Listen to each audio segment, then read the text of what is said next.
안녕하세요. 오늘은 정말 심오하고 또 어쩌면 가장 어려운 이야기 중 하나인 욥기를 한번 깊이 파헤쳐보겠습니다. 왜 착한 사람이 고통을 받아야 할까? 살면서 누구나 한 번쯤은 던져봤을 질문이죠. 바로 이 오래된 질문이 오늘 우리가 나눌 이야기의 가장 핵심적인 부분입니다. 자, 이 질문의 답을 찾아가기 위해서 먼저 이야기의 주인공인 욥을 만나봐야겠죠? 성경은 그를 온전하고 정직한 사람, 그러니까 흠잡을 데 없는 사람이었다고 말합니다. 그런데 하늘에서 말하자면 거대한 내기가 벌어집니다. 사탄이 하나님께 이렇게 말하는 거죠. 욥이 신앙심이 깊은 건 하나님이 복을 주셨기 때문입니다. 다 뺏어보세요. 분명 하나님을 저주할 겁니다. 그리고 정말 상상도 할 수 없는 비극이 시작됩니다. 모든 것을 잃은 이 끔찍한 상황 앞에서 욥은 어떤 반응을 보였을까요? 놀랍게도 하나님을 원망하는 대신 그는 이런 경이로운 믿음을 고백합니다. 정말 대단하죠? 하지만 그 강인했던 믿음도 잠시 고통의 무게가 너무나 무거웠던 걸까요? 욥은 결국 견디지 못하고 깊고 어두운 절망 속으로 빠져들고 맙니다. 여기서 중요한 건 욥이 하나님을 직접 저주하지는 않는다는 거예요. 대신 자기가 태어난 나를 저주하죠. 이 한마디에서 그의 고통과 실존적인 고뇌가 얼마나 깊은지 느껴지지 않으세요?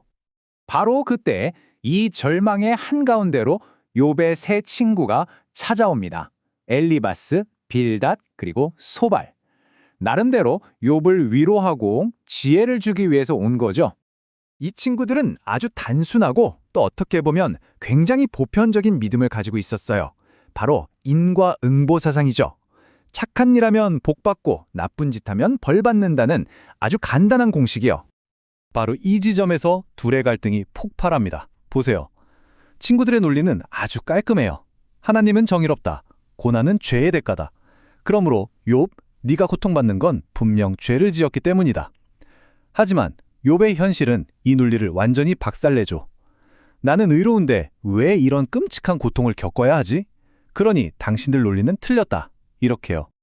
친구들은 자신들의 논리를 지키기 위해 점점 더 잔인해집니다. 욥에게 숨겨진 죄가 있을 거라고 몰아세우고요.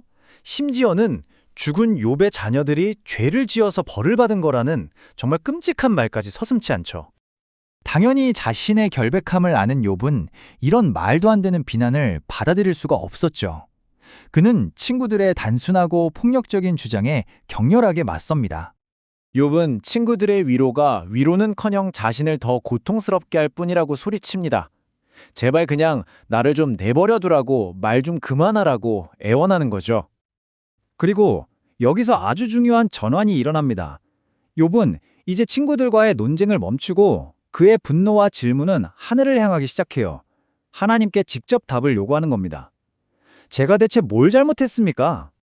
친구들은 계속해서 회개하라는 말만 앵무새처럼 반복하지만 욥은 이미 그 단계를 넘어섰어요. 그는 이제 이 문제를 훨씬 더 높은 법정, 즉 하나님 앞으로 가져갑니다. 욥은 깨닫기 시작해요.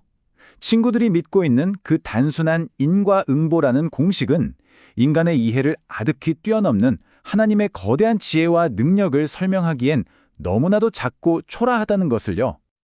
그러다 이 깊은 절망의 한복판에서 욥은 아주 의미심장한 질문을 던집니다. 그리고 바로 이 질문 속에 어쩌면 지금의 이 끔찍한 고통 너머에 무언가 있을지도 모른다는 아주 작은 희망의 씨앗이 담겨 있습니다. 자, 그럼 여기까지 욥과 친구들의 이 치열하고 끝이 보이지 않는 논쟁을 통해 우리가 붙잡아야 할 핵심은 대체 뭘까요? 이 이야기는 우리에게 이걸 보여주는 것 같아요. 고난이라는 거대한 미스터리 앞에서 인간의 지혜가 얼마나 보잘것없는지 말이죠. 그리고 어쩌면 진짜 정직한 믿음이란 모든 질문에 대한 답을 가지고 있는 상태가 아니라 답이 보이지 않더라도 그 질문을 끌어안고 계속 씨름하는 것, 그 자체일지도 모른다고요. 정리해보자면 욥의 이야기는 우리 삶에 적용할 수 있는 몇 가지 중요한 교훈을 줍니다. 첫째, 하나님의 일은 우리가 다 이해할 수 없다는 것. 둘째, 혼란스러운 상황 속에서도 그분의 선하심을 신뢰해야 한다는 것. 그리고 정말 중요한 건데요. 고통받는 사람을 섣불리 판단하지 말고 그저 위로하라는 것. 결국 우리가 생각하는 쉬운 해답들이 다 막히는 바로 그 지점에서 진짜 믿음이 시작된다는 거죠. 결국 욥기는 우리에게 이 거대한 질문을 남깁니다. 도무지 답을 찾을 수 없을 때, 모든 것이 침묵 속에 있는 것 같을 때 믿음을 갖는다는 것, 과연 무엇을 의미할까요?